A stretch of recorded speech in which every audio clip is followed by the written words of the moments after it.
আমরা সবাই মনে করি পৃথিবীকে আমরা খুব ভালোভাবেই চিনি। পৃথিবী শব্দটি শুনলেই আমাদের চোখের সামনে ভেসে ওঠে এক নীল সমুদ্র, সবুজ ঢাকা বনভূমি আর সাদা মেঘে ঘেরা এক অপূর্ব সুন্দর গ্রহ। কিন্তু আমি যদি আপনাকে বলি যে মাটিতে আপনি আজ দাঁড়িয়ে আছেন সেটি সবসময় এমন ছিল না, তাহলে আপনি কি বিশ্বাস করবেন?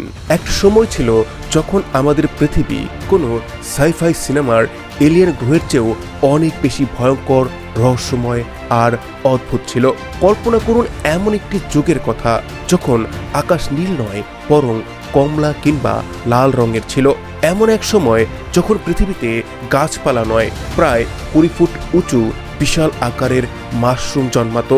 সমুদ্রের রং আজকের মতো নীল ছিল না, বরং রক্তের মতো লাল অথবা বেগুনি ছিল।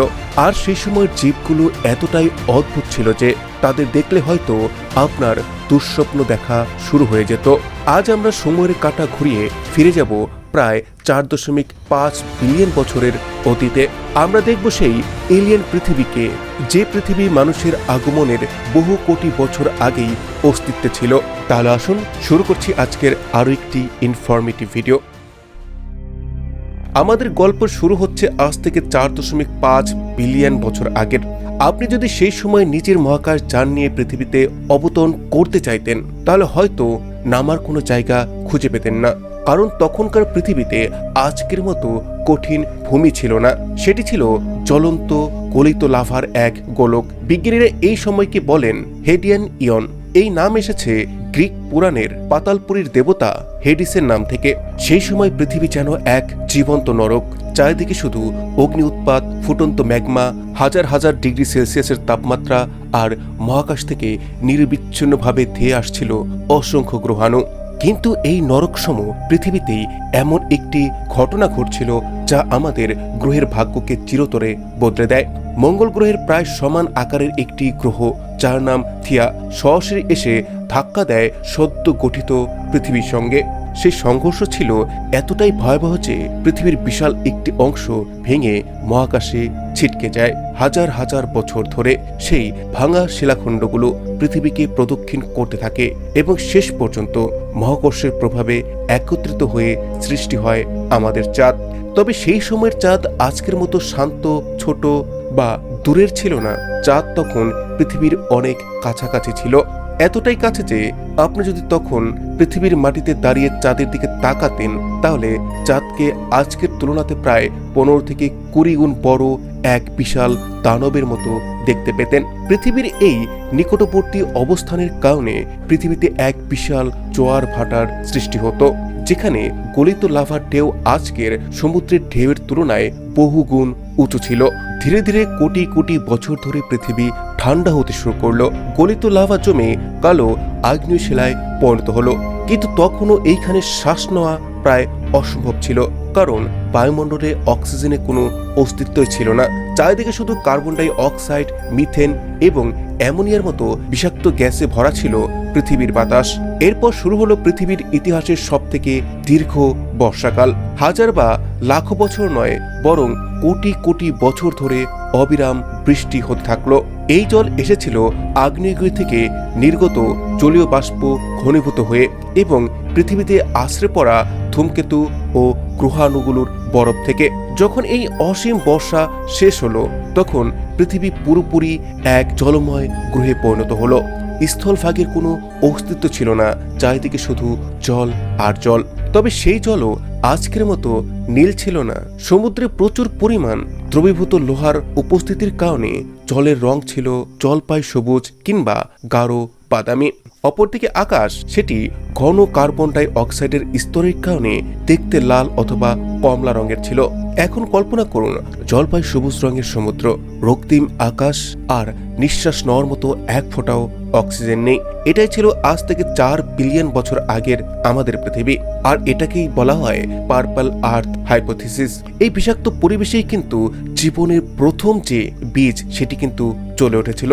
সমুদ্রের গভীরে, যেখানে হাইড্রোথার্মাল ভেন্ট থেকে বের হচ্ছিল অত্যন্ত গরম জল এবং নোনা ধরনের রাসায়নিক পদার্থ, সেইখানেই জন্ম নেয় পৃথিবীর প্রথম এককোষী জীব। এখানেই আসে একটি অত্যন্ত আকর্ষণীয় ধারণা যাকে বিজ্ঞানীরা বলেন পার্পল আর্থ হাইপোথিসিস। আজ পৃথিবীর গাছপালা সবুজ কারণ তারা সূর্যের আলো ব্যবহার করে খাদ্য তৈরি করার জন্য ক্লোরোফিল ব্যবহার করে। কিন্তু বিজ্ঞানীদের ধারণা পৃথিবীর প্রথম দিকে অণুজীবগুলো ক্লোরোফিল নয় বরং রেটিনাল নামের একটি অণুর ব্যবহার করত। রেটিনাল সূর্যের সবুজ আলোর অংশ শোষণ করে এবং লাল ও নীল আলো প্রতিফলিত করে, ফলে সেই জীবগুলো দেখতে বেগুনি রঙের হতো। অর্থাৎ এমন একটি সময় ছিল যখন পৃথিবীর সমুদ্রের উপর সবুজ শৈবালের পরিবর্তে ছড়িয়েছিল বেগুনি রঙের অণুজীবের বিশাল স্তর। তখন আকাশ থেকে পৃথিবীকে নীল নয় বরং এক বেগুনি গ্রহ হিসেবে দেখা যেত। The great oxygen catastrophe. এরপর পৃথিবীতে আবির্ভাব ঘটল এক ক্ষুদ্র কিন্তু ইতিহাস বদলে দেওয়ার নায়কের। তার নাম সায়ানোব্যাকটেরিয়া। এই অতি ক্ষুদ্র জীব প্রথম শিখে ফেলল সালোক সংশ্লেষণ।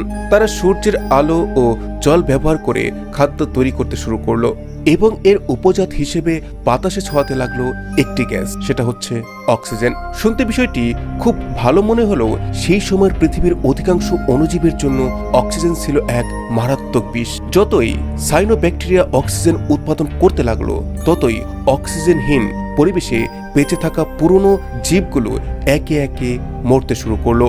এই ঘটনাকে বলা হয় গ্রেট অক্সিডেশন ইভেন্ট বা অনেক সময় অক্সিজেন হলোকাস্ট। অক্সিজেন বায়ুমণ্ডলের মিথেনের সঙ্গে বিক্রিয়া করে মিথেনকে ধ্বংস করে দেয়, কিন্তু মিথেন ছিল অত্যন্ত শক্তিশালী গ্রিনহাউস গ্যাস যা পৃথিবীকে উষ্ণ রাখত। মিথেন কমে যেতেই পৃথিবীর তাপমাত্রা হঠাৎ করেই প্রচণ্ডভাবে নেমে যায়। তখন এতটাই কমে যায় যে পুরো পৃথিবী বরফে ঢেকে যায়। এই যুগকেই বলা হয় স্নোবল আর্থ। ভাবুন তো, বিষুবীয় রেখা থেকে শুরু করে উত্তর ও দক্ষিণ মেরু পর্যন্ত পুরো পৃথিবী মোটা বরফের চাদরে ঢাকা। মহাকাশ থেকে পৃথিবীকে দেখতে লাগে এক বিশাল ঝকঝকে বরফের বলের মতো। এই অবস্থা কোটি কোটি বছর ধরে চলতে থাকে। অবশেষে আগ্নেয়গিরি আবার বিপুল পরিমাণে কার্বন ডাই অক্সাইড বায়ুমণ্ডলে ছড়িয়ে দিলে গ্রিনহাউস প্রভাব বাড়ে, পৃথিবী উষ্ণ হতে শুরু করে এবং বরফ ধীরে ধীরে গলতে থাকে। এইবার আমরা এক বিশাল লাফ দেই, চলে আসি আজ থেকে প্রায় 540 মিলিয়ন বছর আগে। এটাই ছিল সেই সময় যখন জীবনের বিবর্তন যেন হঠাৎ করেই দ্রুত গতিতে ছুটতে শুরু করে। এই ঘটনাকে বলা হয় ক্যাম্ব্রিয়ান এক্সপ্লোশন। আপনি যদি সেই সময় সমুদ্রে ডুব দিতেন তাহলে এমন সব প্রাণীর দেখা পেতেন যাদের আজকের কোনো জীবন বিজ্ঞানের বইতে ঠিকমতো স্থান দেওয়া কঠিন। প্রথমেই পরিচিত হন সেই যুগের সবথেকে ভয়ঙ্কর শিকারীর সঙ্গে। তার নাম অ্যানোমেলোকারিস। এটি ছিল পৃথিবীর প্রথম সুপার শিকারী। এর ছিল বিশাল যৌগিক চোখ, আনারসের টুকরোর মতো বৃত্তাকার মুখ যার ভেতরে ছিল অসংখ্য ধারালো দাঁত, আর শিকার ধরার জন্য ছিল সামনের দিকে দুটি শক্তিশালী নখরযুক্ত অঙ্গ। সেই যুগে মাত্র 3 থেকে 4 ফুট লম্বা এই প্রাণী ছিল সমুদ্রের নিঃসন্দেহে সবথেকে ভয়ঙ্কর শাসক, ঠিক যেমন আজকের পৃথিবীর হাঙর। এরপর দেখা মিলল আরো এক বিস্ময়কর প্রাণীর, যার নাম ওপাবিনিয়া। এর 2টি নয় 3টি নয়, ছিল 5টি চোখ, এবং কি শুধু তাই নয়, মুখের সামনে ছিল ভ্যাকুয়াম ক্লিনারের নলের মতো একটি লম্বা সুর, যার সাহায্যে এটি খাবার তুলে মুখে নিত। অপরদিকে হ্যালুসিনেজিয়াকে ভুলে যাওয়াই যায় না। এর নাম রাখা হয়েছে হ্যালুসিনেশন শব্দ থেকে, কারণ যখন বিজ্ঞানীরা প্রথম এই জীবাশ্ম খুঁজে পান তখন তারা বুঝতেই পারেননি কোন দিকে এটির মাথা আর কোন দিক এটির লেজ। এর শরীরের উপর দিকে ছিল লম্বা ধারালো কাটা আর নিচে ছিল অদ্ভুত আকৃতির সরু পা, যেগুলোর সাহায্যে এটি চলাফেরা করত। সেই সময়ের পৃথিবী আজকের থেকে এতটাই আলাদা ছিল যে আপনি যদি সেখানে উপস্থিত থাকতেন তাহলে হয়তো মনে হতো আপনি কোনো ভিন গ্রহে বা অন্য কোনো ডাইমেনশনে চলে এসেছেন। এবার চলুন সমুদ্র থেকে আমরা একটু স্থলভাগে আসি। স্থলভাগে তখন প্রাণের বিস্তার মাত্র শুরু হয়েছে, কিন্তু এখানেও আপনার জন্য অপেক্ষা করছে একটি বিশাল বিস্ময়। আজ আমরা জঙ্গলে গেলে বিশাল বিশাল গাছ দেখি, কিন্তু প্রায় 40 কোটি বছর আগে পৃথিবী এমন ছিল না। তখন জঙ্গলে দাঁড়িয়ে থাকতো 24 থেকে 26 ফুট বিশাল উচ্চতার সব কাঠামো, যাদের নাম ছিল প্রোটোট্যাক্সিস। দীর্ঘদিন ধরে বিজ্ঞানীরা বিভ্রান্ত ছিলেন, এগুলো আসলে কি, গাছ নাকি অদ্ভুত কোনো পাথর। পরে গবেষণায় জানা যায় এগুলো আসলে ছিল বিশাল আকৃতির ছত্রাক বা দৈত্যাকার মাশরুম। এবার কল্পনা করুন সেই দৃশ্য, যেদিকে চোখ যায় সেদিকেই গাছের পরিবর্তে দাঁড়িয়ে আছে দোতলা বাড়ির সমান উঁচু বিশাল মাশরুম। মাটিতে হয়তো ছোট ছোট পোকামাকড় হামাগুড়ি দিচ্ছে, কিন্তু পুরো ভূদৃশ্য জুড়ে আধিপত্য বিস্তার করে আছে এই সমস্ত দৈত্য আকারের ছত্রাক। দৃশ্য যেন কোনো ফ্যান্টাসি সিনেমার থেকেও অবিশ্বাস্য। এরপর সময়ের চাকা আরো সামনে এগিয়ে যায় আর আমরা পৌঁছে যাই কার্বনিফেরাস পিরিয়ডে। এই সময়ের মধ্যে পৃথিবীতে ঘন জঙ্গল গড়ে ওঠে, কিন্তু সেই বনভূমি আজকের অ্যামাজন ফরেস্টের চেয়েও অনেক বেশি ঘন, স্যাঁতস্যাঁতে এবং আর্দ্র ছিল। সবথেকে গুরুত্বপূর্ণ বিষয় হলো তখন পৃথিবীর বায়ুমণ্ডলে অক্সিজেনের পরিমাণ ছিল বর্তমানের তুলনায় অনেক বেশি। আজকের পৃথিবীর বায়ুমণ্ডলে অক্সিজেনের পরিমাণ প্রায় 21%, কিন্তু কার্বনিফেরাস যুগে তা বেড়ে দাঁড়িয়েছিল 35%। এই অতিরিক্ত অক্সিজেনের প্রভাব পড়েছিল সেই সময়ের কীটপতঙ্গের উপর। তাদের আকার যেন নিয়ন্ত্রণের বাইরে চলে গিয়েছিল। যদি আপনার আরশোলা বা মাকড়সা দেখে ভয় লাগে, তাহলে এই যুগে আপনার কাছে একেবারেই দুঃস্বপ্নের মতো মনে হবে। এই সময় মাটির ওপরে বিচরণ করত আর্থোপ্লিউরা, এক বিশাল মিলিপিড বা শতপদী, যার দৈর্ঘ্য ছিল প্রায় একটি ছোট গাড়ির সমান। ভাবুন তো, বর্মে ঢাকা এক বিশাল পোকা দ্রুত গতিতে জঙ্গলের মাটির উপর দিয়ে এগিয়ে যাচ্ছে। যদি এটি আজও বেঁচে থাকতো, তাহলে সে একজন মানুষকে সহজেই আক্রমণ করতে পারত। অপরদিকে আকাশে তখন উড়ে বেড়াতো ম্যাগানিউরা, এক বিশাল ড্রাগন ফ্লাই। এর ডানার বিস্তার ছিল প্রায় একটি ঈগল পাখির সমান। যখন এটি উড়ত, তখন তার ডানার শব্দ অনেকটা হেলিকপ্টারের ব্লেডের গর্জনের মতো শোনাতো। এমনকি সেই সময়ে বিচ্ছুগুলোর আকার ছিল একটি বড় কুকুরের সমান। এটি ছিল সত্যি অর্থেই একটি দৈত্যদের যুগ। সেই সময় যদি মানুষ বেঁচে থাকতো বা মানুষের জন্ম হতো, তাহলে খাদ্য শৃঙ্খলে আমাদের অবস্থান অনেক নিচে থাকতো। কিন্তু প্রকৃতি এখানে অন্য কিছুই লিখে রেখেছিল পৃথিবীর জন্য। প্রকৃতির একটি নিয়ম আছে যে যত দ্রুত উত্থান ঘটায়, তার পতনও তত ভয়াবহ হয়। আর আজ থেকে প্রায় 250 মিলিয়ন বছর আগে পৃথিবীতে এমন একটি ঘটনা ঘটেছিল যা ইতিহাসের সবথেকে ভয়ঙ্কর গণবিলুপ্তি হিসেবে পরিচিত। এর নাম দ্য গ্রেট ডাইং বা পার্মিয়ান গণবিলুপ্তি। বর্তমান রাশিয়ার সাইবেরিয়া অঞ্চলের পৃথিবীর ভূত্বক ফেটে যায়। সেইখানে বিস্ফোরিত হয় সাইবেরিয়ান ট্রাফস নামের একটি বিশাল সুপার আগ্নেয়গিরি। লক্ষ লক্ষ বছর ধরে এইসব আগ্নেয়গিরি থেকে বের হতে থাকে অগণিত লাভা এবং বিষাক্ত গ্যাস। ফলে পৃথিবীর জলবায়ু সম্পূর্ণভাবে ভেঙে পড়ে। সমুদ্রের জল এতটাই উত্তপ্ত হয় যে অধিকাংশ সামুদ্রিক প্রাণী আর বেঁচে থাকতে পায়নি। অক্সিজেনের পরিমাণ কমে যায় এবং বাতাস ভরে ওঠে সালফার ডাই অক্সাইডে, যার ফলে শুরু হয় অ্যাসিড বৃষ্টি। এই একটিমাত্র ঘটনা পৃথিবীর 90 থেকে 95% জীবনকে চিরতরে বিলুপ্ত করে দেয়। দৈত্য আকারের পোকামাকড়, অদ্ভুত সব প্রাণী সবকিছুই পৃথিবী থেকে হারিয়ে যায়। পৃথিবী আবার পরিণত হয় এক নির্জন মৃতপ্রায় গ্রহে। চারিদিকে শুধু নীরবতা। মনে হচ্ছিল হয়তো পৃথিবীতে আর কোনো জীবন ফিরে আসবে না। কিন্তু জীবন খুবই জেদি। সেই ধ্বংসস্তূপের মধ্য থেকে আবির্ভাব ঘটে এমন এক প্রাণীগোষ্ঠীর যাদের নিয়ে আজও মানুষের কৌতূহলের শেষ নেই। প্রায় 160 মিলিয়ন বছর ধরে পৃথিবীতে তারা শাসন করেছিল।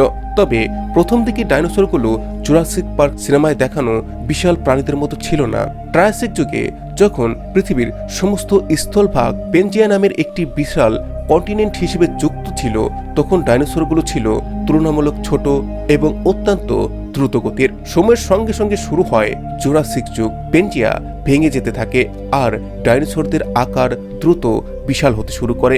এই সময় দেখা দেয় স্যারোপড, লম্বা গলা সেই বিশাল ডাইনোসররা, যাদের দেখে মনে হতে যেন চলন্ত বহুতল ভবন। তাদের প্রতিটি পদক্ষেপে মাটি কেঁপে উঠত। এর মধ্যে সবথেকে বিখ্যাত ছিল আর্জেন্টিনোসরাস, প্রায় 100 ফুটের বেশি লম্বা। এই প্রাণীকে দেখলে মনে হতো যেন একটি পাহাড় হেঁটে আসছে।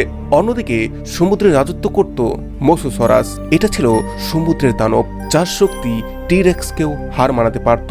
আর আকাশে উড়ে বেড়াতো পেট্রোরস। তাদের মধ্যে কিছু ছিল জিরাফের সমান উঁচু এবং ছোট বিমানের মতো বিশাল।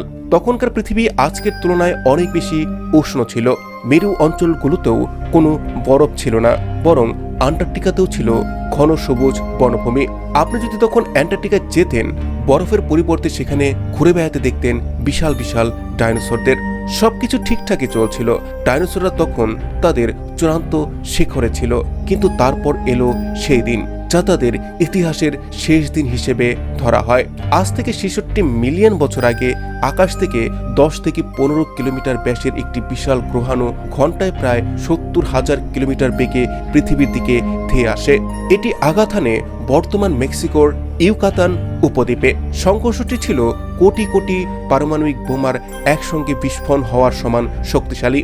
আঘাতের সঙ্গে সঙ্গেই তৈরি হয় এক বিশাল শকওয়েভ, যা হাজার হাজার কিলোমিটার জুড়ে সবকিছুকে পুড়ে ছাই করে দেয়। সমুদ্রে সৃষ্টি হয় আকাশচুম্বী সুনামি। কিন্তু প্রাকৃতিক বিপর্যয় শুরু হয় এরপর। সংঘর্ষের ফলে এত ধুলো ও ছাই বায়ুমণ্ডলে ছড়িয়ে পড়ে যে সূর্যের আলো মাসের পর মাস, এমনকি বছরের পর বছর পৃথিবীতে আর পৌঁছাতে পারেনি। চারিদিকে নেমে আসে গভীর অন্ধকার। প্রথমে মারা যায় গাছপালা, তারপর খাদ্যের অভাবে মারা যায় তৃণভোজী প্রাণীরা, আর শেষে অনাহারে বিলুপ্ত হয়ে যায় টিরেক্সের মতো বিশাল আকারের সব মাংসাশী শিকারীগুলো। যে ডাইনোসররা 160 মিলিয়ন বছর ধরে পৃথিবীতে রাজত্ব করেছিল, তারা এক মুহূর্তে ইতিহাসে পরিণত হয়। ডাইনোসরের বিলুপ্তির পরেই সুযোগ পেল ছোট ভীতু প্রাণীরা, যারা এতদিন গর্তের ভেতরে লুকিয়েছিল।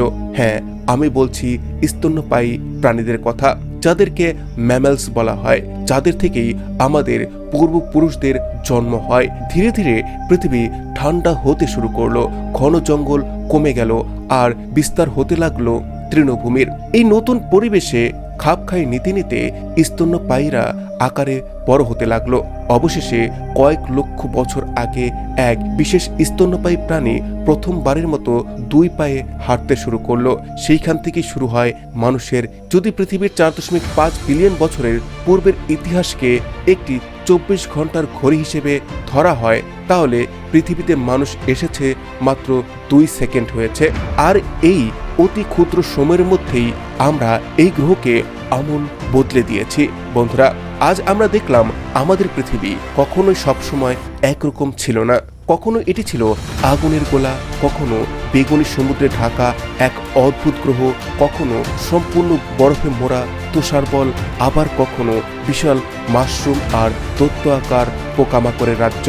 এই দীর্ঘযাত্রা আমাদের একটি গুরুত্বপূর্ণ শিক্ষা দেয়। পৃথিবী কখনো স্থির নয়, পৃথিবী সবসময় পরিবর্তিত হচ্ছে। আজ আমরা যে শহর, বন, নীল আকাশ আর পরিচিত পৃথিবীকে দেখি, এগুলো কেবল একটি সাময়িক অধ্যায়। হাজার কিংবা লাখো বছর পর পৃথিবী হয়তো আবার সম্পূর্ণ ভিন্ন একটি রূপ নেবে। হয়তো তখন এখানে নতুন প্রাণীর জন্ম হবে, নতুন পরিবেশ তৈরি হবে, আর মানুষ হয়তো আমরা তখন শুধুমাত্র জীবাশ্ম হয়ে থাকবো, যেমন আজ ডাইনোসররা আছে। কারণ সত্যটা হলো, পৃথিবী আমাদের নয়, বরং আমরাই পৃথিবীর ইতিহাসের ক্ষণিকের একটি চরিত্র মাত্র। তাই এই গ্রহের প্রতি সম্মান দেখানো আমাদের দায়িত্ব। কারণ পৃথিবী টিকে থাকবে যেমন অতীত থেকে আছে, কিন্তু প্রশ্ন হলো, আমরা কি টিকে থাকতে পারবো?